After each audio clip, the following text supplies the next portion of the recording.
let's look at bond yields here. Wow. So yields tanked, and not for the right reasons. So just so that you guys have an understanding of what happened. So we got a bad jobs report, right? There was a revision. So what? There was every single month of Biden's term was a revision of the prior month's jobs numbers.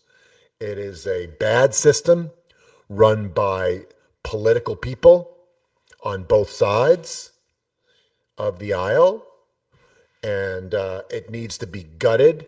The Labor Department needs to be gutted, in my opinion, because no matter who's president or what administration is in charge, they fudge the numbers, they fix the numbers, and I don't like it. So they need to get some people in there that are not political operatives, deep state, or whatever you want to call it. It happened under Biden. It's happening under Trump. It's always happened. I mean, as a trader, don't we want macro data to be accurate?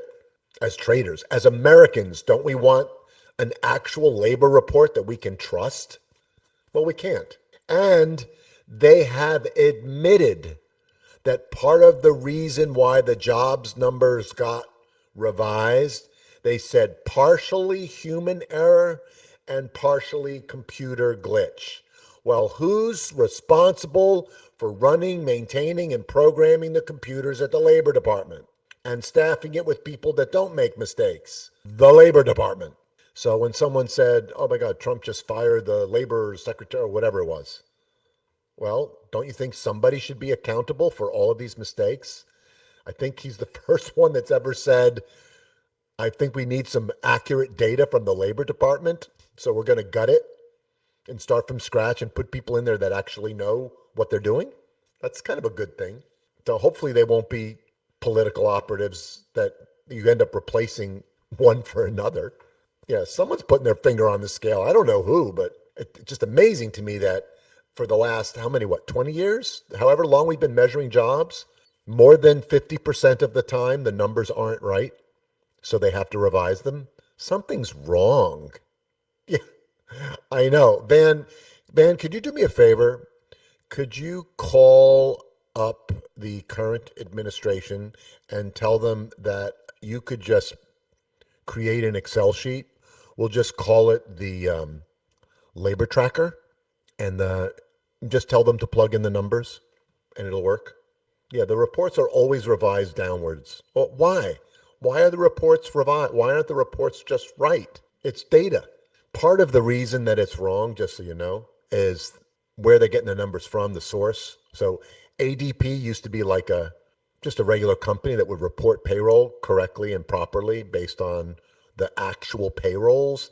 That is no longer the case. And then they have a whole system where they rely on data for people that call in, so to speak, in quotations. They call in and they give data from different sectors of the market. And it's just absolutely nonsense. So anyway, let me explain this to you so you all understand. The jobs market, when there's confluence of events that would indicate that there's a weakening of the economy, let's just say. So all of us would agree that if the jobs numbers are not what we thought they would be, that means there's a certain aspect of the economy that is not failing, but weakening. It's only one factor, but it is a significant factor. So when jobs weaken, when the report at least indicates that the economy potentially is weakening, then investors will look for the safe haven. They become less willing to take risk. So they search for products and assets that they can move their money into during this period of time when the economy is weak. And so U.S. Treasuries are typically where they will go because that's considered safe. It's stable, it's low risk, it doesn't move like stocks move. And so government bonds is where investors will move their money into. So the demand for bonds increases. So as you all know, when demand surges, so does the price. That's kind of like the inflation model. So if the price of bonds goes up, yields retreat. There's an inverse relationship between the price of bonds and the yields. So I'll show you. So this is yield. I'll show you this one. And then, so TLT is an ETF that shows the bond portfolio. It's a accumulation of bond portfolios, but everybody see that? You see the inverse relationship? So this is the 10-year yield. This is the bond portfolio. You see how it runs opposite?